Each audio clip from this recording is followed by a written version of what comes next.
Cəlil Məmmədquluzadənin çox maraqlı xatirəti var. Kukreyka jurnalının ilk sayında Padşah Nikolayın başının xoruz başı kimi təsvir edildiyini qeyd edir və deyir ki, mən dəhşətə gəldim ki, qələmlər daxil bu qədər azad idi. Bəs biz niyə öz diktatorlarımızı, başımıza qənim kəsilənləri belə təsvir etməyək?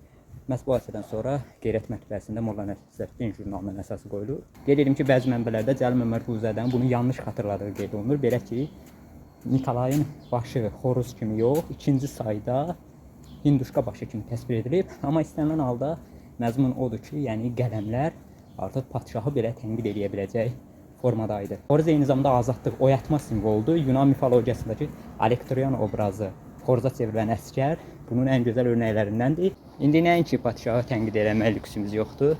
Bu günlərdə propaganda aləti olan Mirşahın çıxıb deyir ki, televiziyaya baxmamaq diş fırçalamamağa bərabərdir. Çox maraqlı metafordur. Əslində bununla öz etiraf edir ki, biz hal-hazırda beyin yuma siyasətini həyata keçiririk. Yəni televiziya beyinləri yuyur, təmizləyir. Orada bizə əks olan heç bir düşüncə qala bilməz. Qeyd edim ki, bu məqam 1984-dəki bərpa süjetinə tam uyğundur. Orada da teleekranın diktəsi ilə hər səhər idman məcbur idi. Əgər teleekranın diktəsindən kənara çıxsan, Mirşahın kimi olar da üstünə çəmkirirdi. Üstündən bir əsrdən çox vaxt keçib Cəlil Məmmədquluzadənin təsdiqdə işlətdiyi cümləni indi sual formasında işlətmək tam yerinə düşər.